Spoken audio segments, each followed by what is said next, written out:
anjos e homens nem louvam a Deus o Filho, a Deus o Pai, a Deus o Espírito, glória dai.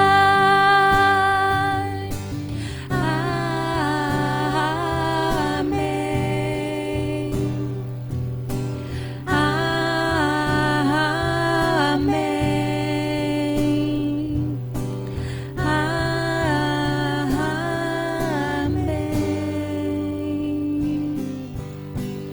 Amém, glória a Deus.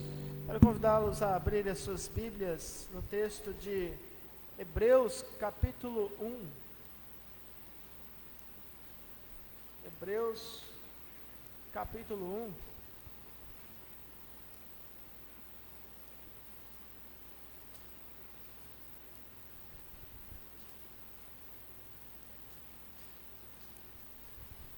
Meus irmãos, nós já compartilhamos esse texto em uma oportunidade na escola bíblica dominical.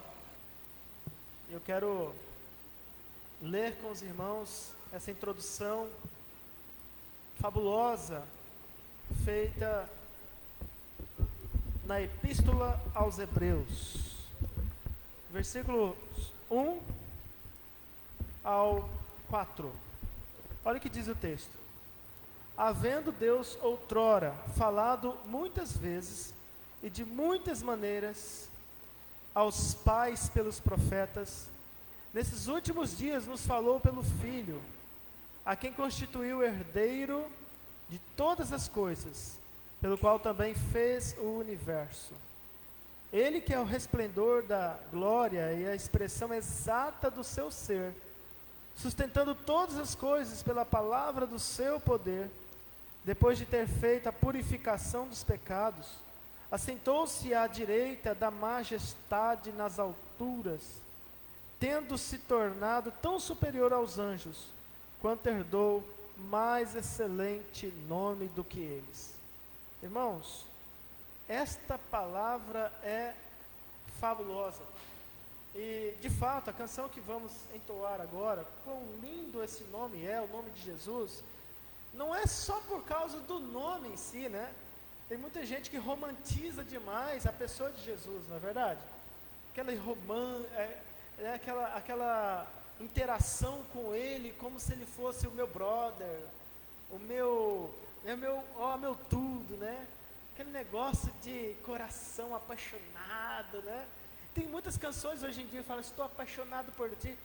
Legal até, mas é importante saber o que Jesus é. Olha que expressão fabulosa. O texto diz que ele é a expressão exata do ser de Deus. Que magnífico. Diz que depois de ter feito a purificação dos pecados, ou seja, por causa do seu sacrifício, ele assentou-se à direita da majestade das alturas. Sabe que interessante aqui? E aí está o detalhe, para que você cante conosco essa canção com entusiasmo, mesmo que não seja uma canção de bater palmas, queridos, mas que vocês cantem com entusiasmo, porque quando diz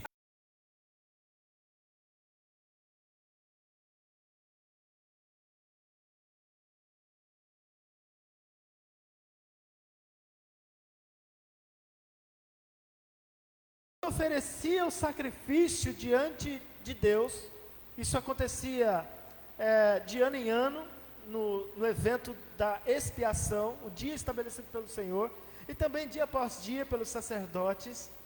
O sacerdote ficava em pé fazendo isso. Ele fazia por família, família por família. Ele ficava em pé e cansava muito. E todos os anos tinha que fazer a mesma coisa, porque sacrifício de animais não pode tirar pecados.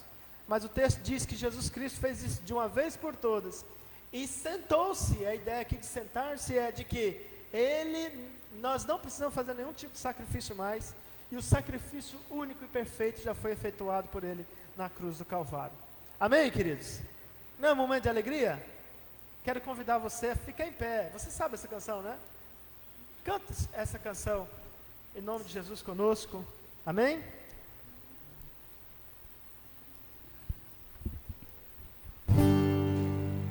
A morte venceste, o véu tu rompeste, a tumba vazia agora está.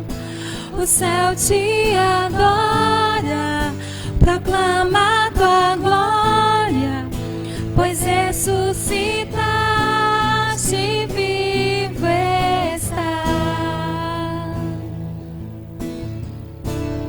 Início eras a palavra,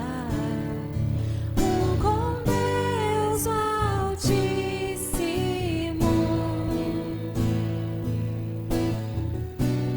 O mistério de tua glória, Cristo em ti se revelou. Oh, quão lindo esse nome é! Oh, quão lindo esse nome é! O nome de Jesus, meu Rei. Oh, quão lindo esse nome é! Maior que tudo ele é. Oh, quão lindo esse nome é! O nome de Jesus.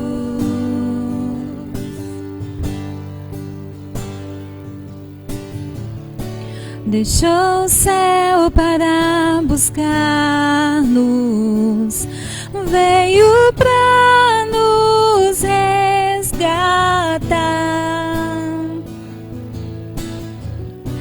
Amor maior que meu pecado, nada vai nos separar. Oh, quão lindo esse nosso é! Oh, quão maravilhoso é o nome de Jesus, meu Rei. Oh, quão maravilhoso é, maior que tudo ele é. Oh, quão maravilhoso é o nome de Jesus. Oh, quão maravilhoso é o nome de Jesus.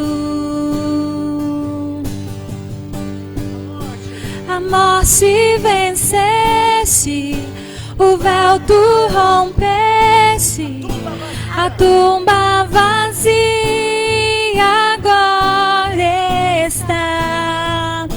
O céu te adora, proclama tua glória, pois ressuscitaste, vivo está. És invencível, inigualável, hoje pra sempre reinarás. Teu é o reino, tu é a glória, acima de todo nome está. Poderoso esse nome é, poderoso esse nome é, o nome de Jesus, meu Rei. Poderoso esse nome é, mais forte que tudo é. Poderoso esse nome é, nome de Jesus.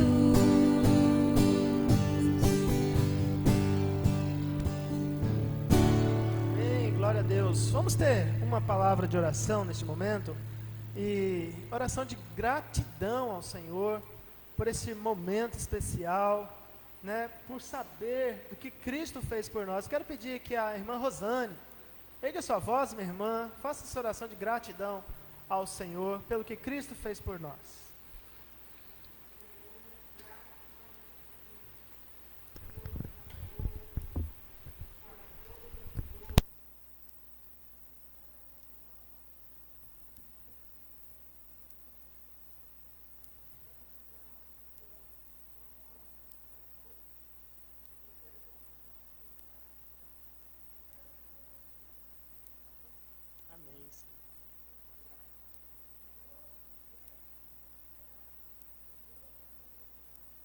Amém. Amém. Poder sentar, irmãos.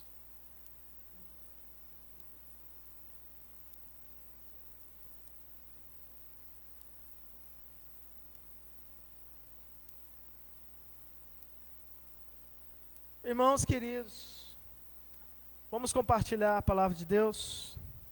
Como eu disse, nós estamos num tempo difícil, um tempo de restrições, né, por causa do decreto em relação ao Covid-19.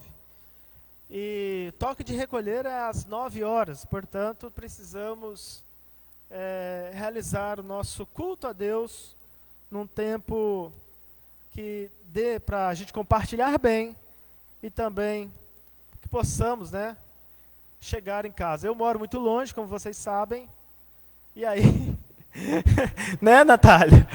E aí dá muito trabalho até chegar em casa, né? Eu quero pedir a vocês que abram suas Bíblias no texto de Hebreus, capítulo 10. Vamos compartilhar esse texto, que também, irmãos, considero fabuloso, texto fabuloso que nos ensina a termos ousadia para com Deus, a viver uma vida cristã ousada diante do Senhor. Esse é um texto que nos ensinará muito nessa noite. Hebreus capítulo 10, versos 19 ao 25. Convido os irmãos a ficar em pé mais uma vez, em reverência ao texto, e vamos ler juntos, tá? Vamos ler juntos. São poucos versos, 19 ao 25. 19 ao 25 de Hebreus 10. Diz assim: tendo, pois, irmãos, intrepidez para entrar no Santo dos Santos, pelo sangue de Jesus, pelo novo e vivo caminho que Ele nos consagrou pelo véu, isto é, pela sua carne, e tendo grandes, aproximemo-nos com sincero coração,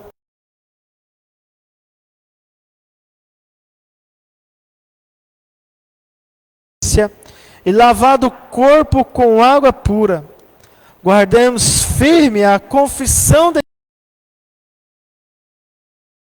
pois quem fez a promessa. Consideremo-nos também uns aos outros, para nos estimularmos ao amor e às boas obras.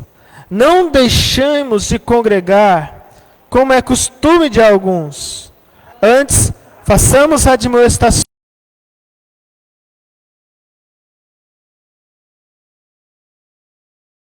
Pode sentar. Farei mais uma oração. Feche seus olhos. Santo Deus, diante da Tua palavra estamos. Em reverência a ela, ó Deus, nós lemos. E agora, Pai, queremos expor essa palavra bendita. Explicar, ó Pai, o texto sagrado de tal maneira que todos nós possamos compreender. E, ó Deus, viver uma vida de fato ousada na Tua presença, mas com muita responsabilidade. Eu oro em nome de Jesus, me escondo atrás da cruz do Senhor, para que o Senhor fale ao meu coração, ao coração dos meus irmãos nessa noite, os que estão aqui presentes, e aqueles, ó Deus, que estão em suas casas, assistindo, ó Deus, esse culto, ó Pai, pela internet. Eu oro em nome de Jesus. Amém.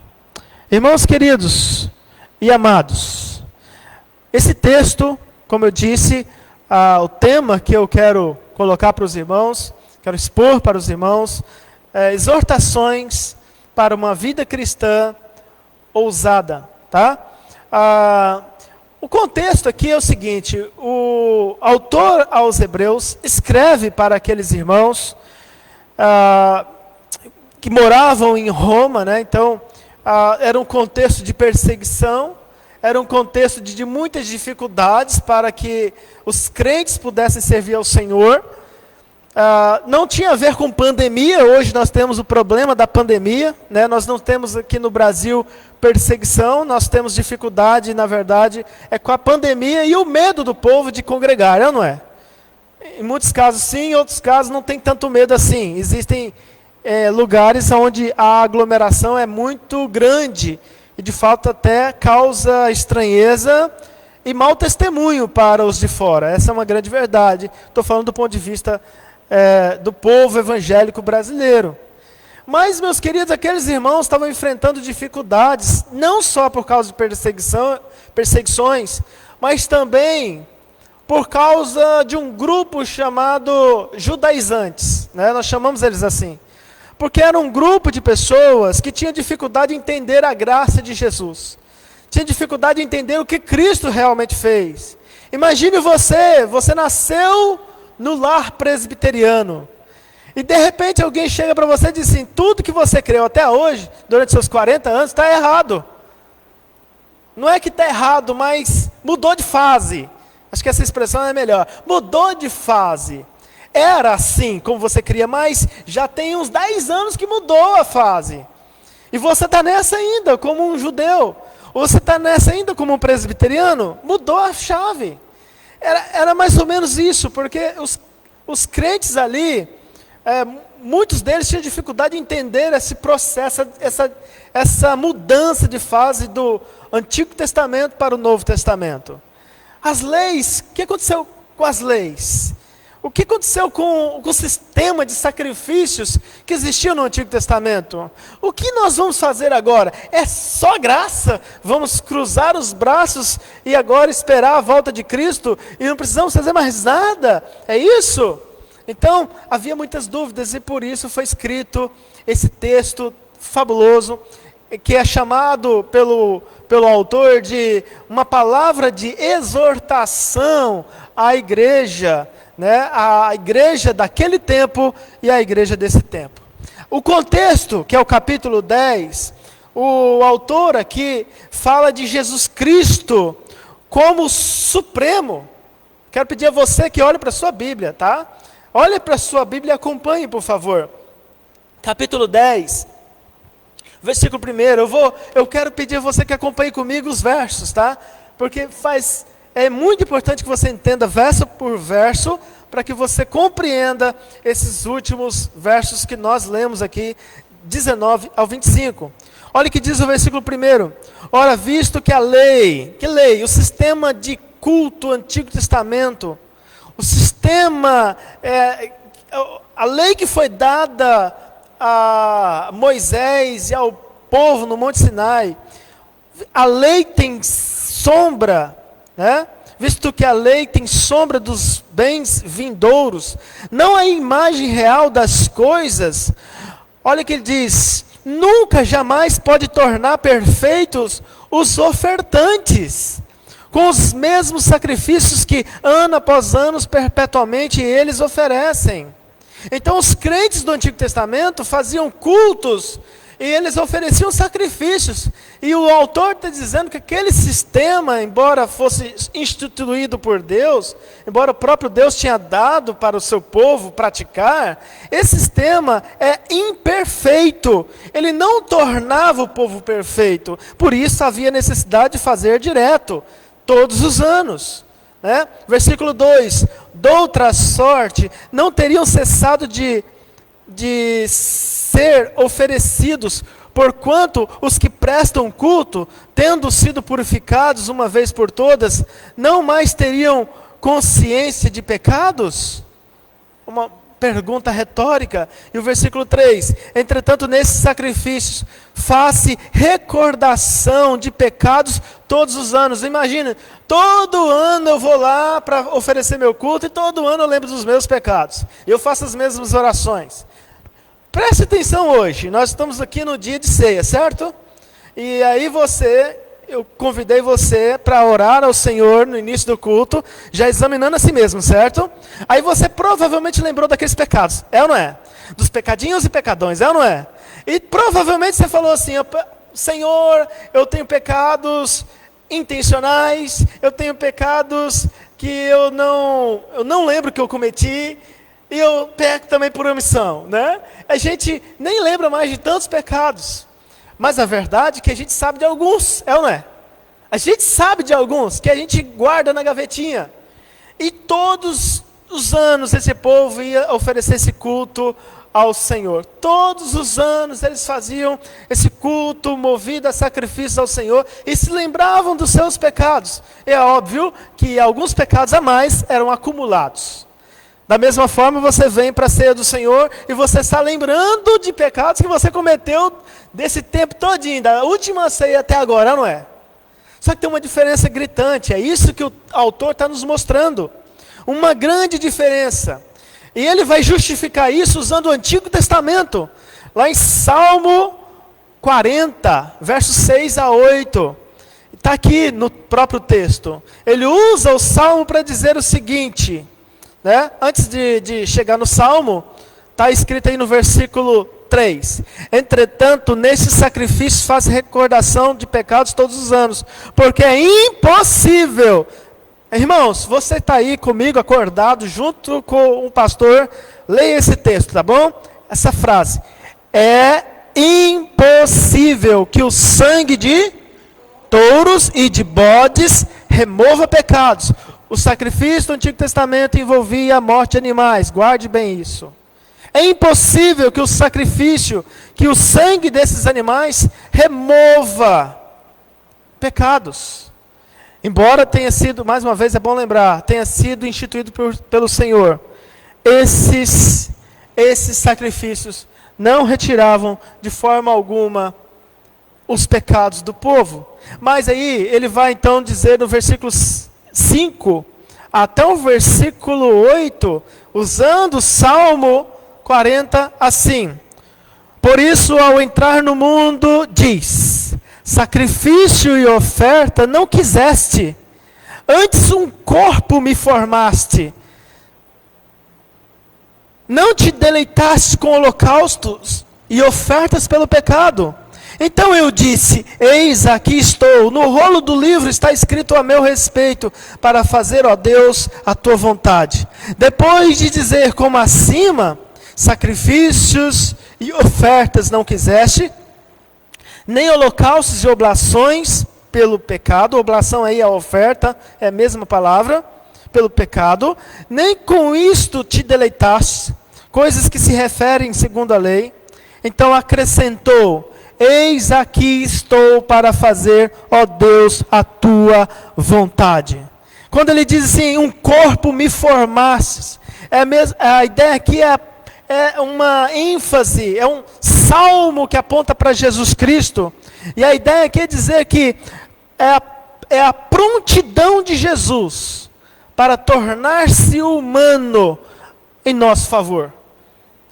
A prontidão dele para se tornar um homem semelhante a nós, em nosso favor, para oferecer-se em submissão completa a Deus. Irmãos, preste atenção na sua vida. Preste atenção, eu presto na minha, né? Não é verdade que você sai de todo o culto dizendo assim: agora sim eu vou colocar em prática aquilo que eu aprendi, eu vou viver a minha vida intensa na presença do Senhor, eu vou realmente obedecer, eu vou realmente fazer diferente. E aí você se depara com a sua realidade de que você não consegue sozinho, não é? E de que você pede ajuda a Deus e parece que tudo vai bem, e de repente você cai de novo nos mesmos erros, nos mesmos defeitos. Essa é a realidade do homem. Mas aqui Jesus Cristo, formado à nossa semelhança, num corpo à nossa semelhança, por isso que o nome dele é lindo. Ele obedece a Deus até o fim. É isso que o texto diz, para fazer a tua vontade. Ó Deus, lá no Salmo 40, o salmista diz que sacrifícios e ofertas Deus não quer. Está aí no versículo 5, né, a referência ao Salmo 40. Deus não quer. Obviamente, o que ele está dizendo aqui não é uma expressão para dizer: olha, a Bíblia está escrito que Deus instituiu o sacrifício e ele agora mudou de ideia, não quer. Não, o que está sendo dito é que para o Senhor, a vontade do Senhor para nós, e foi expressa em Jesus Cristo, é de que nós sejamos obedientes, porque é melhor obedecer do que o quê? sacrificar. Muitas pessoas se sacrificam mesmo no dízimo, se arrebentam mesmo para poder entregar um dízimo gordo. E esses dias aí mesmo nós assistimos um testemunho de uma pessoa que entregou quase tudo que ela tinha a uma igreja, né?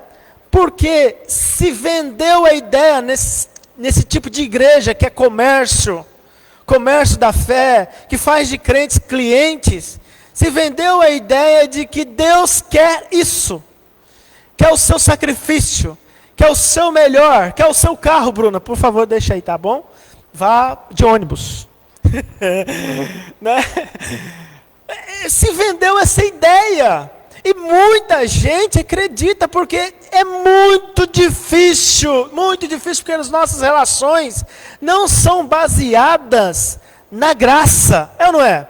Quando você dá presente a alguém, o que você espera, geralmente? Que no dia certo você também receba um presente. Não é assim, gente? Vamos ser sinceros, não é? É muito difícil um relacionamento baseado apenas na graça. Eu dou por vontade, eu dou porque eu quero, ninguém está me forçando, não preciso usar nenhum texto bíblico para me forçar, eu dou porque quero, porque eu considero tudo refúgio, por causa de Cristo, como Paulo fez, por exemplo. Né? Nós baseamos nossos relacionamentos uns com os outros na base da troca. E essas igrejas venderam isso. E muita gente caiu nisso. Aqui o salmista está dizendo, olha, é como se ele dissesse, eu tenho riquezas, eu tenho muitas posses, eu tenho muita coisa, mas o Senhor não quer sacrifício. O que Ele quer, no texto, é obediência. Obediência, uma vida devota a Ele, uma vida consagrada a Ele, mas aí Deus sabe que eu não consigo, a Bruna não consegue, a irmã Alfina não consegue, a irmã Rosana não consegue sozinha, não é, Rosana? Nós não conseguimos, a gente é humano, né, né, pessoal? Né, Felipe? Tá aí, Felipe? Nós somos falhos demais. E aí, por causa disso, olha o que diz o texto, final, versículo 9. Eis aqui estou para fazer, ó Deus, a tua vontade. Aqui é Jesus fazendo a vontade do Pai. E aí, meus queridos, o versículo finalzinho ainda, no finalzinho do versículo 9, diz, remove o primeiro sistema de culto, baseado em sacrifício, para estabelecer o segundo, que é baseado no que Cristo fez. E aí o versículo 10, nesta vontade de quem? De Cristo, é que temos sido santificados. O termo aqui santificado é consagrados a Deus. Nós fomos separados na eternidade para sermos de Deus, para sermos um povo de Deus. Então, nesta vontade é que temos sido santificados, mediante a oferta de quem? Do corpo de um animal, ou o corpo de Jesus Cristo, o Cordeiro de Deus? O texto diz, nessa vontade é que temos sido santificados mediante a oferta do corpo de Jesus Cristo, todos os anos, é isso? Todo domingo de ceia, é isso? Não. Uma vez por todas. Quão lindo esse nome é, né? Vou misturar o outro. Quão maravilhoso esse nome é. Quão poderoso esse nome é. Nome de Jesus. Versículo 11. Ora, todo sacerdote se apresenta dia após dia. Esse é o sistema antigo. A exercer o serviço sagrado e a oferecer muitas vezes os mesmos sacrifícios que nunca, jamais podem remover pecados.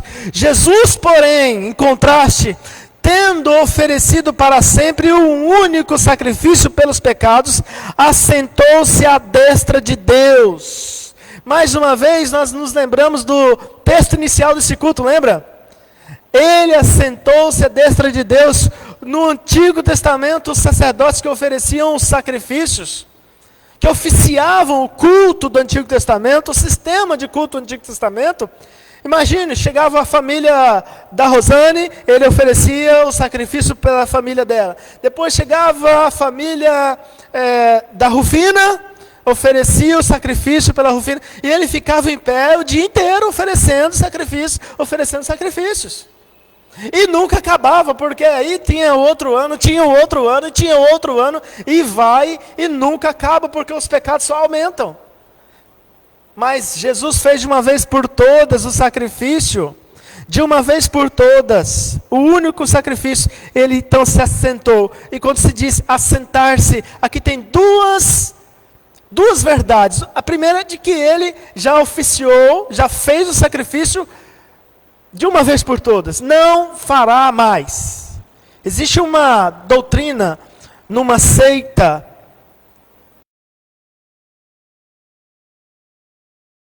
veio no santuário divino no ano de 1844. Depois você me pergunta que seita é essa. E ele então ali faz esse tipo de sacrifício. Essa é a ideia por trás de tudo isso. Mas aqui o texto diz que não, ele já fez. Ele já está assentado. Recebeu o nome que está acima de todo nome. É o nome de Jesus, não é o nome do pastor Petrônio, não é o nome de nenhum tipo de pessoa, não é o nome de Jesus Cristo. Mas a outra verdade, uma é de que ele já ofereceu de uma vez por todas, e a outra verdade, quando se diz, ele se assentou, ou assentou-se à destra de Deus, é que está dizendo que ele reina. Jesus reina para sempre. Ele está lá reinando. Olha o complemento, versículo 13. Aguardando daí em diante até que os seus inimigos sejam postos por estrado dos seus pés. O último inimigo, segundo está escrito lá em 1 Coríntios capítulo 15, que o apóstolo Paulo, usando o mesmo texto, falando a mesma coisa, a mesma ênfase do reinado de Jesus Cristo hoje. O apóstolo Paulo diz que o único inimigo a ser vencido, e é bom lembrar nesse tempo de pandemia, é a morte. A morte tem batido às portas de muita gente querida, é ou não é? Mas o último inimigo a ser vencido é a morte. Mas a morte já recebeu um baita de um golpe quando Cristo ressuscitou. Ele já a destruiu, ela não tem mais força. Mas ela será aniquilada de uma vez por todas quando Cristo voltar para buscar a sua igreja. E o versículo 14, continuando, diz assim, olha para a sua Bíblia, porque com uma oferta, única oferta, aperfeiçoou para sempre quantos estão também o Espírito Santo, porquanto após ter dito, esta é a aliança que farei com eles, depois daqueles dias, diz o Senhor, porei no seu coração as minhas leis, e sobre a sua mente as inscreverei. E acrescenta, olha que interessante, também de nenhum modo me lembrarei dos seus pecados e das suas iniquidades para sempre. Sempre. Sabe o que é isso? O que ele está dizendo é que os seus pecados já foram perdoados na cruz do Calvário. No Antigo Testamento, todos os anos eles lembravam dos pecados. Todos os anos. Agora, com o sacrifício de Cristo, Jesus Cristo não lembra mais dos nossos pecados. Amém, irmãos? Não lembra mais. Nós não esquecemos quando a gente ia apanhando, não é? Não é, Natália? Quando a gente apanha, a gente não esquece. Quem bate, esquece. Não é verdade? Nós não esquecemos. Nós não esquecemos de quem nos ofendeu. Mas o texto diz que iniquidades, as nossas iniquidades, que são ofensa ao Senhor, por causa dessa nova aliança que foi feita na cruz do Calvário, e essa que nós vamos lembrar agora na ceia. Deus nos perdoou definitivamente. Por isso que a gente começa o culto, eu faço questão de colocar assim, dizendo, olha, comece orando, agradecendo a Deus pelo perdão dos seus pecados. Porque nossos pecados já foram perdoados. Nós temos pecados pontuais que precisam ser confessados diariamente, de fato. Mas eles não te condenam mais. O termo que usado que na justiça se usa justiça. É justificação. Deus nos justificou diante dele em Jesus Cristo. Nossos pecados foram cabalmente perdoados. E o versículo 18, então, para fazer uma transição para o texto que nós lemos no início, que nos dá as exortações, ele diz, ora, onde há remissão destes, já não há oferta pelo pecado. Se já foram perdoados, se já fomos perdoados, então não há mais necessidade alguma de oferecermos sacrifício ao Senhor. Por isso que a ideia de missa é um erro. Por isso que a ideia de a transubstanciação, de que a doutrina que diz que o cálice se transforma no sangue de Jesus e o pão se transforma no corpo de Jesus. São doutrinas incongruentes com a Bíblia Sagrada, porque o sacrifício já foi oferecido de uma vez por todas, e o texto sagrado diz, onde há remissão desses pecados, dessas iniquidades, já não há oferta pelo pecado. Jesus Cristo já se ofertou de uma vez por todas. E aí, meus irmãos, é que vem as nossas exortações. Versículo, alguém pode trazer uma aguinha para mim, por favor? Tendo, pois, irmãos, intrepidez, para entrar no santo dos santos, pelo sangue de Jesus. O que o autor está falando aqui, queridos, olha, se Jesus Cristo já se ofereceu por nós, se Ele rasgou o véu, versículo 20, pelo novo e vivo caminho que Ele nos consagrou pelo véu, isto é, pela sua carne. Ou seja, sua carne que é comparado ao véu do templo que quando Ele morreu, se rasgou de cima a baixo. Então, se o véu se rasgou, dando-nos livre acesso à presença do Senhor, o que nós devemos fazer? O que eu devo fazer com isso? Nesse texto, são exortações dadas ao povo. É como se ele dissesse o seguinte, olha, a graça foi oferecida a nós. O perdão foi oferecido a nós. Mas agora tem responsabilidade. Você, irmão, tem responsabilidade. Se você entendeu, se você crê no sacrifício de Jesus, você tem responsabilidade diante do Senhor. É isso que ele está dizendo. Entre com ousadia. Pode falar à vontade. Em outras palavras, o que ele está dizendo você não precisa mais de intermediador. Não precisa mais do sacerdote do Antigo Testamento. Você não precisa nem do pastor Petrônio. Você pode, aonde estiver, em sua casa, aonde estiver, pode ter livre acesso a Deus, conversar com Deus, ter um tete-a-tete com Deus. E é bom que se diga, principalmente estou falando aqui pela internet, né? Não precisa de pastor, é como se eu dissesse assim, não, vamos fechar, porque não precisa de pastor, não precisa de igreja. O próprio texto vai nos elucidar isso, mas obrigado, Natália. Figurinha, né? Vou sentir falta, viu, Natália? O que ele está dizendo aqui, não é que não precisa, mas você precisa de pastores sim, de presbíteros, né? Nós estamos falando aqui de presbítero, como dissemos hoje de manhã, né? Presbíteros são pastores, são os supervisores do rebanho. Precisamos deles sim para nos ensinar, porque eles foram levantados por Deus para nos ensinar. Ensinar o quê? Ensinar a chegar diante de Deus com ousadia. Você pode ter um tete-a-tete com Deus.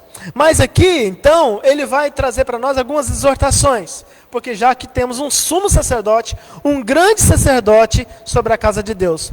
Casa de Deus aqui, só para elucidar, versículo 21, finalzinho, quando ele diz casa de Deus, aqui é uma ideia de que a casa, lá no capítulo 3, versículo 6, há essa expressão de que a casa é o povo de Deus.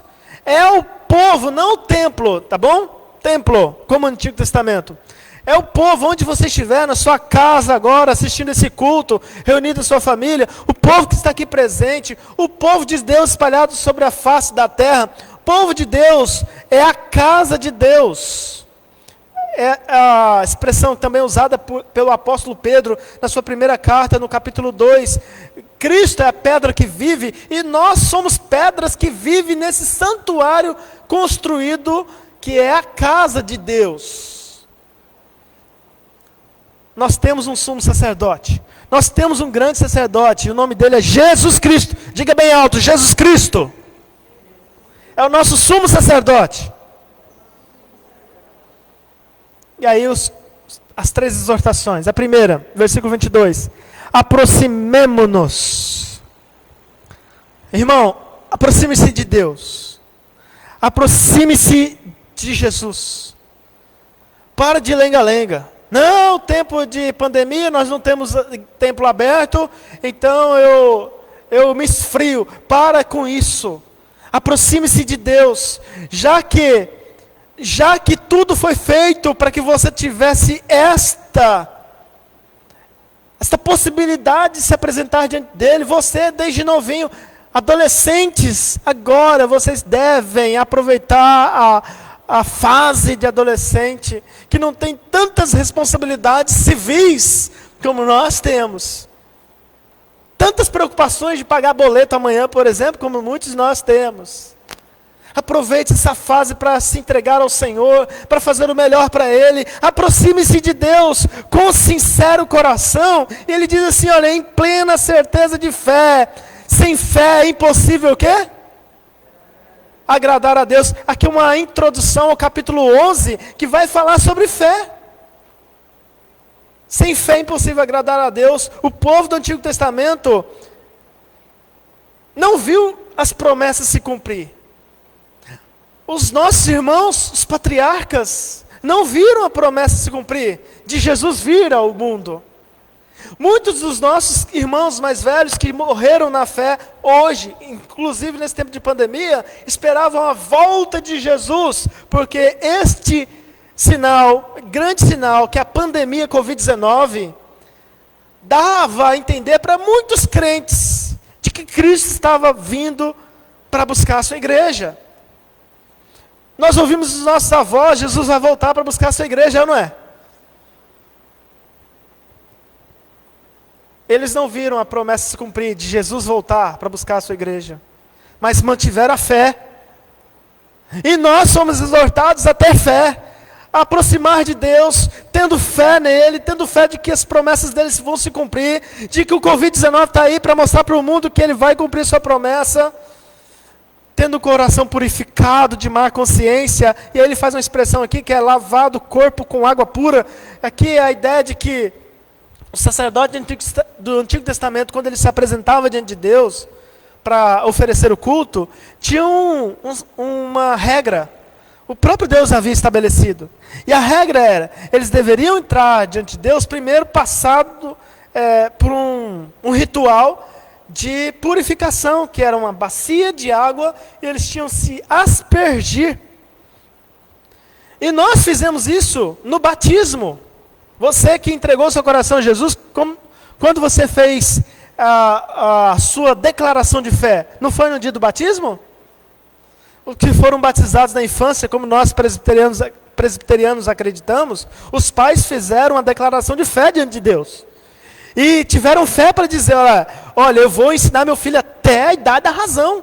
E quando ele chegar à idade dele, ele vai por conta própria fazer sua pública profissão de fé. Não é verdade? E aí esse sujeito que foi batizado na infância precisa vir à frente e declarar sua fé em Jesus Cristo para todo mundo. E é isso que ele está dizendo.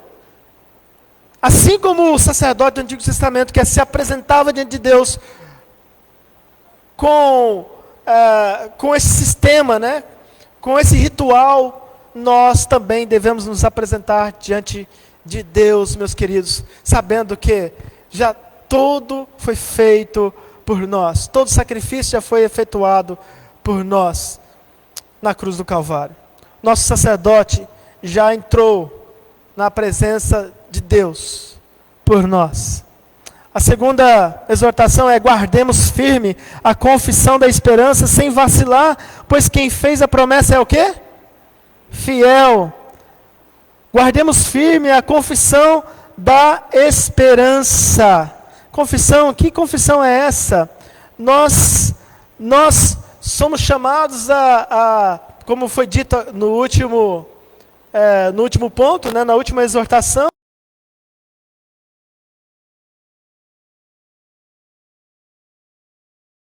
corpo com água pura, e nós lembramos aqui do batismo, a confissão que a gente faz, essa precisa ser guardada. Guardemos firme a confissão da esperança. Sabe, eu creio em Jesus Cristo como meu Senhor e Salvador. Eu creio em Jesus Cristo como Filho de Deus. Eu creio na pessoa do Espírito Santo que habita em mim. Eu creio que Jesus Cristo é a expressão exata do ser de Deus. Eu creio que Jesus Cristo assentou-se à destra de Deus e o sacrifício foi executado de uma vez por todas. E eu não preciso mais oferecer nenhum sacrifício diante de Deus. Eu creio que Ele vai voltar para buscar a igreja. Eu creio. Guardemos firme a confissão da esperança, sem vacilar. Ou é para vacilar? Obviamente não. Se você olhar o texto, ainda no capítulo 10, lá no versículo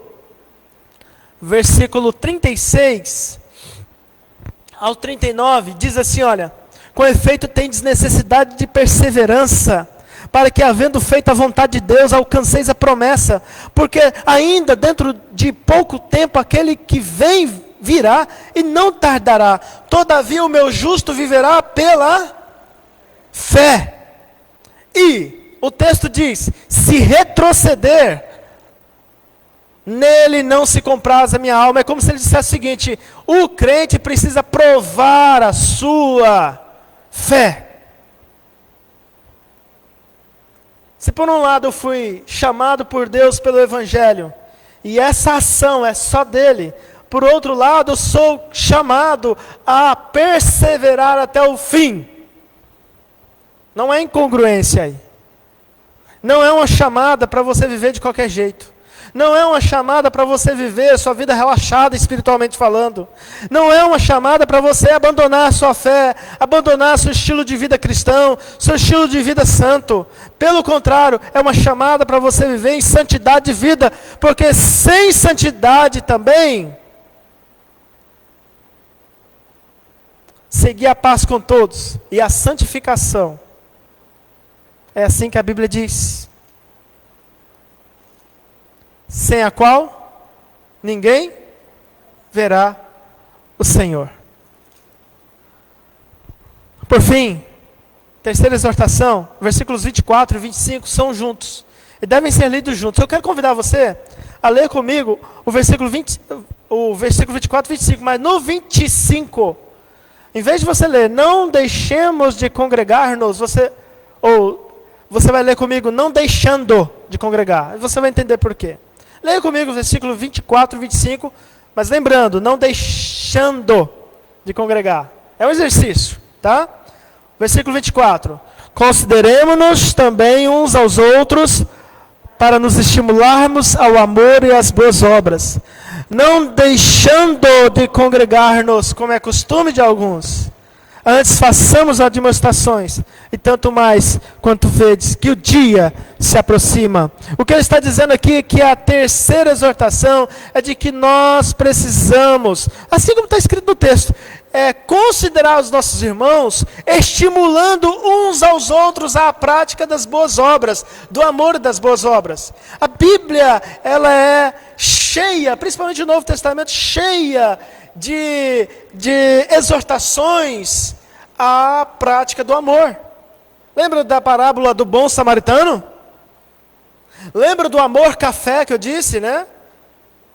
Amarás, pois, o Senhor teu Deus de todo o coração, toda a tua alma, toda a força e todo o seu entendimento. E ao próximo, como a ti mesmo. Lá na parábola do samaritano, antes de contar a parábola, é dito essas palavras. É o resumo da lei.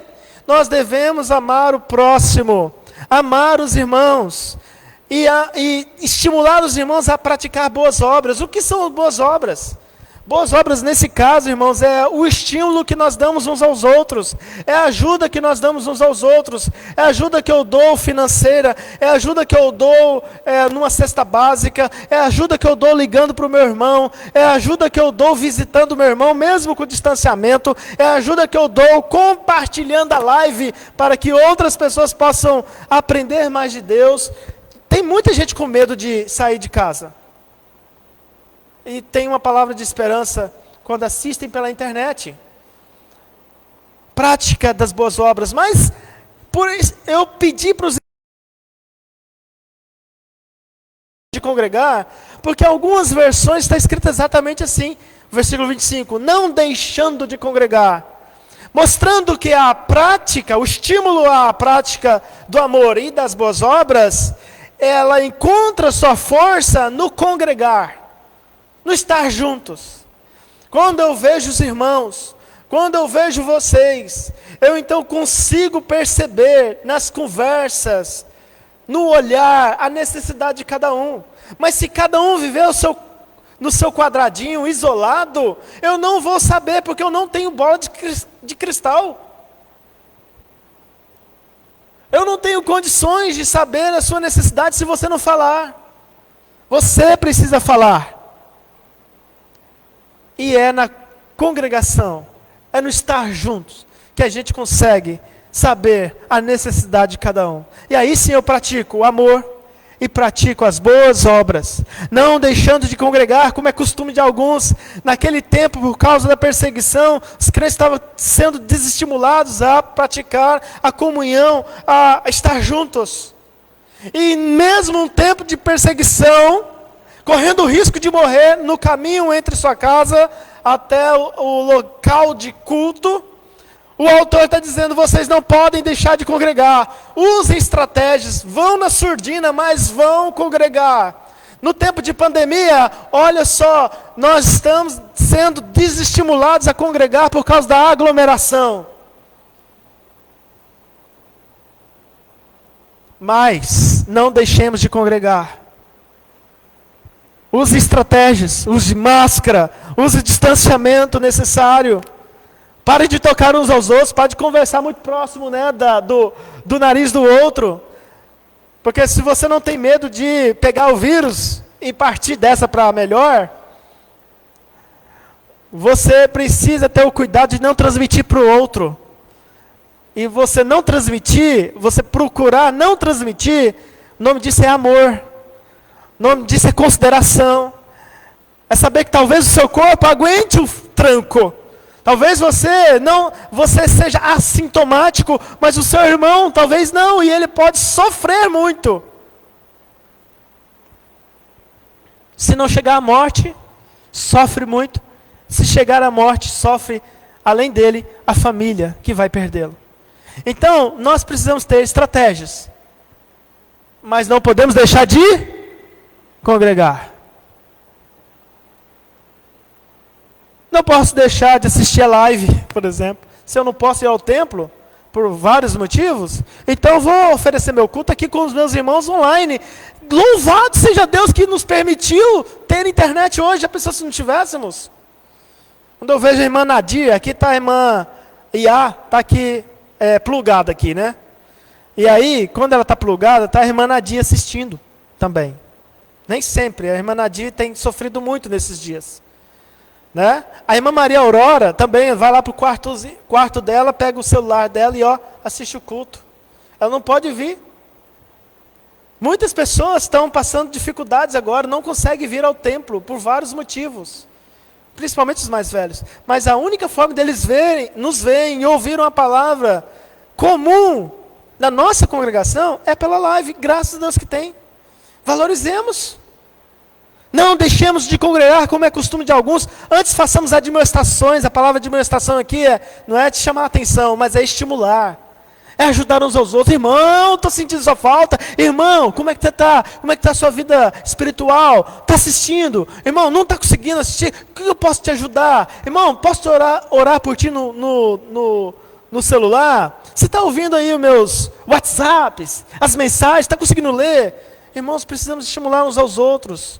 E a ideia aqui é tanto mais quanto vedes que o dia. Que dia é esse? D em maiúsculo é dia da volta de Cristo. Se aproxima. Aqui, toda vez que tem dia em maiúsculo na Bíblia, tem a ver com juízo. Dia do juízo. Dia que ele virá como juiz. Não mais como cordeiro, mas como leão. Antes que esse dia se aproxime, estimulemos uns aos outros. Viu, adolescentes? Meu desejo é que vocês sejam assim. Que estimulem uns aos outros. Viu, adolescentes do Senhor? Que vocês se estimulem. Que vocês se ajudem. Que vocês sirvam ao Senhor. Nesse tempo mesmo. Enquanto são jovens. Dê o melhor de vocês. E pode ter certeza que Deus cuida da coisa de vocês. Do namoro. Ele vai dar o melhor, não o pior. Ele vai dar para vocês um bom trabalho, um bom emprego. Ele vai dar o melhor. Mas desde que nós demos o melhor para Ele também. É importante isso. A salvação já foi conquistada na cruz. Mas se você quiser viver os benefícios dessa salvação, você precisa aprender a obedecer. Amém? Vamos ministrar a ceia do Senhor, lembrando dessa palavra, então, do sacrifício de Cristo feito de uma vez por todas por nós.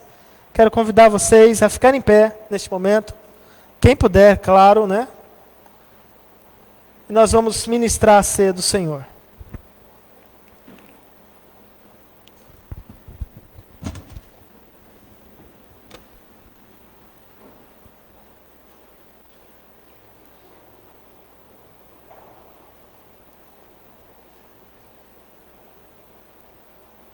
Travou. Muito bem. O texto, meus irmãos, da instrução do apóstolo Paulo é de 1 Coríntios capítulo 11. No início nós começamos o culto examinando-nos a nós mesmos. Lembram disso? Glórias a Deus por isso. Enquanto a Vande vai cantando uma canção, eu vou ministrar a vocês, né? Vou sair do meu lugar, vou ministrar a vocês a ceia do Senhor. E antes disso, nós vamos orar e vamos consagrar esses elementos para uso santo e para que, da mesma forma que esses elementos nutrem nosso corpo físico, nutra também nosso corpo espiritual.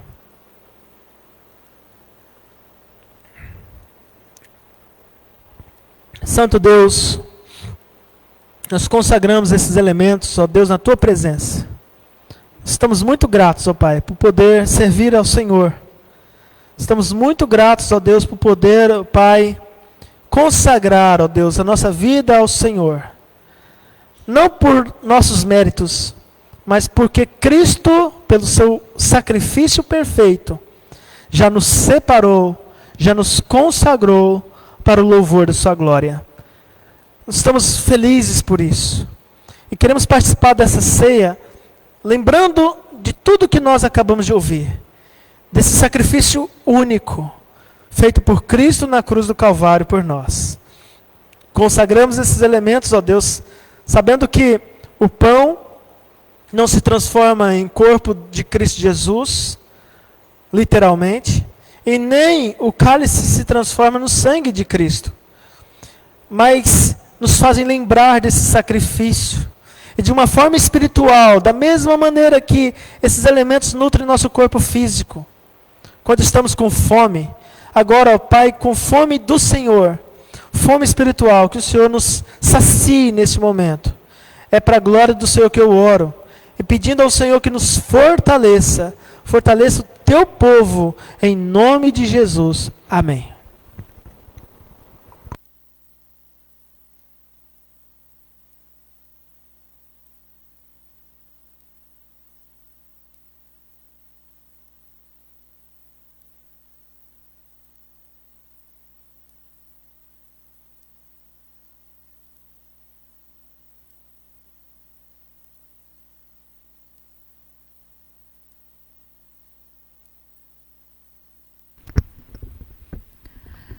Vamos cantar um alto preço? Eu sei que foi pago um alto preço para que contigo eu fosse o meu irmão. Quando Jesus derramou sua vida, Ele pensava em ti, Ele pensava em mim, pensava em nós, e nos via redimidos por teu sangue. Combate do Senhor, lado a lado trabalhando, tua igreja edificando e rompendo as barreiras pelo amor. E na força do Espírito Santo, nós proclamamos aqui que pagaremos um preço de sermos um só coração do Senhor. E por mais que as trevas militem e nos tentem separar, com os nossos olhos em Cristo, unidos iremos andar.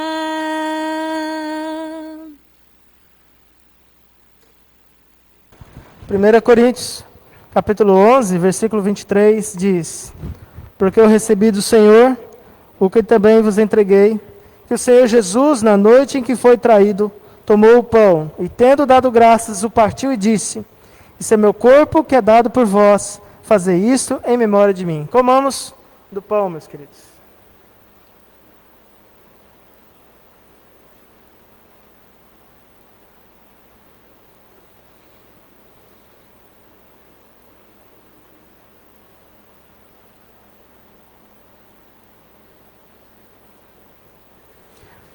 Por semelhante modo, depois de haver ceado, tomou também o cálice, dizendo: Este cálice é a nova aliança. Lembra que nós falamos na mensagem? Nova aliança. A antiga se passou.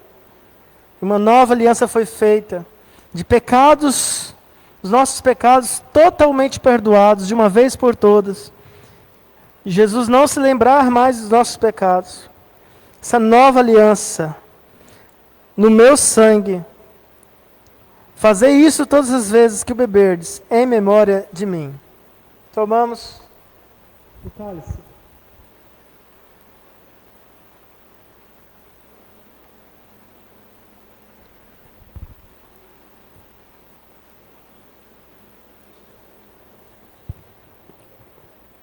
Nós tomamos juntos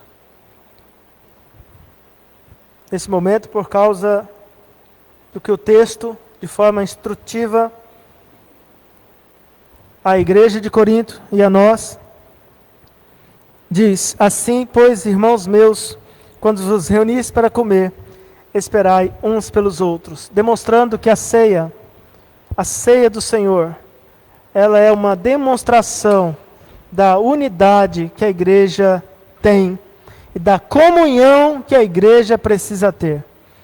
Nós precisamos, de fato, amar a congregação, amar o estar juntos, porque assim nós estimulamos uns aos outros a prática do amor e das boas obras. Nós vamos encerrar. Eu quero pedir a você que fique em pé, se você puder, é claro. A Vande fará uma oração, e logo depois da oração dela, vou impetrar a bênção do Senhor sobre os irmãos.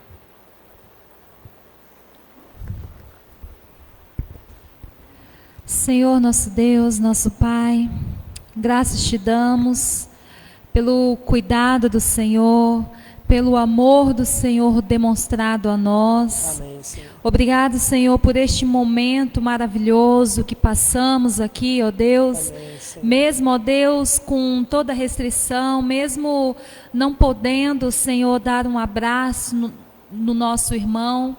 Mas Verdade. só o fato, meu Pai, de olharmos, ó Deus, de termos, ó Deus, olhares, ó Deus, próximos, ó Deus, uns dos outros, ó Pai. Isso, ó Pai, já é motivo de grande alegria, ó Deus. Verdade, Senhor. Graças te damos por tudo isso, meu Pai. Nós queremos, ó Deus, viver, ó Pai, tudo isso que nós acabamos de aprender aqui, ó Deus, através da Tua palavra. Queremos, ó Deus, amar mais, demonstrar mais, ó Deus, o nosso amor. Ó Deus, queremos servir mais o Senhor.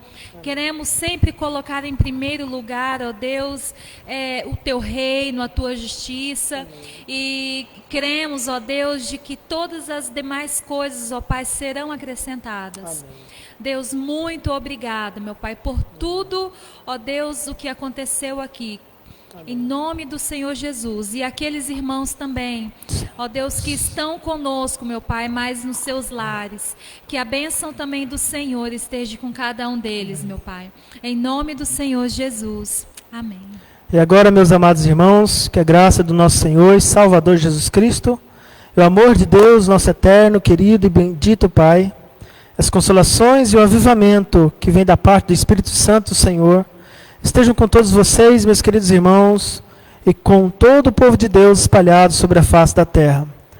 Povo que se agrada não somente ouvir a mensagem do Evangelho, mas se agrada também de praticá-lo para o seu próprio bem. Com todos estes estejam essas bênçãos, hoje e para todos sempre. A igreja diz bem alto, amém. Deus abençoe suas vidas, Deus abençoe aqueles que estão no leito de hospitais, né? Estão sofrendo luto, e eu gostaria, Bruninha, dá para a gente chamar você aqui e orar por ti? Ou você prefere ficar aí? Eu prefiro que você venha aqui. Vem cá vocês, meninas.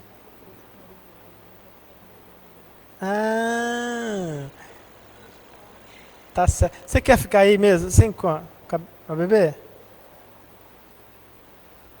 Muito bem.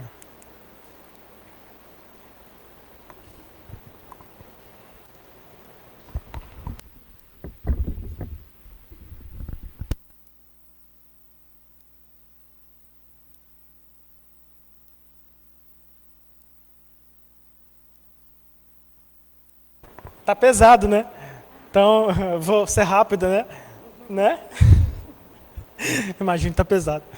Senhor, estenda as suas mãos aqui, irmãos. A mão direita para cá, para nossa irmã, para a família. Senhor, esses amados, ó Deus, preciosos do Senhor, preciosos para nós, ó Deus, receberam do Senhor, eu acredito, uma incumbência de serem bênção em outro lugar. Serem bênção naquela cidade que tem um nome sugestivo, almas. Que de fato, ó Pai, eles ganhem almas para o Senhor naquele lugar.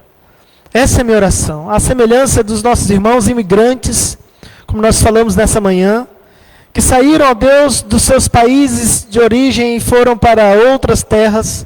E ali, ó Deus, mesmo, ó Deus, tendo suas atividades, ó Pai, suas profissões, ó Deus, trabalhando em várias áreas da cultura, ó Pai, o Senhor os usou, eles se dedicaram ao Senhor para que ali a igreja do Senhor fosse estabelecida. Louvado seja o nome do Senhor, e ali aconteça em almas da mesma maneira. Que os teus servos, ó Deus, sejam prósperos financeiramente, prósperos, ó Deus, emocionalmente, fisicamente, mas também, ó Deus, sejam prósperos, ó Deus, no amor ao Senhor, no amor uns para com os outros e no amor à igreja do Senhor.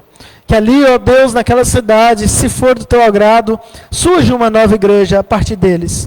Use a tua serva Bruna, use a tua serva Natália, a Gabi, Senhor. Use o teu servo Tiago. É a minha oração em nome de Jesus. E eu declaro, ó Pai, eles farão, como já têm feito, muita falta entre nós. Mas louvamos o Senhor e nos alegramos com eles também, em nome de Jesus. Guarde nessa viagem, Pai. A ida, Senhor Deus, seja totalmente guardada por Ti. E também a volta, em nome de Jesus. Amém. Amém?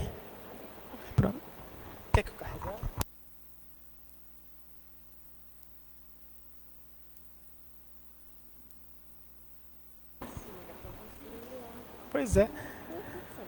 Irmãos, para quem trouxe seu dízimo e oferta, o gasofilaço está ficando lá na porta, tá bom? Entregue, se você trouxe, entregue o seu dízimo, a sua oferta. Não como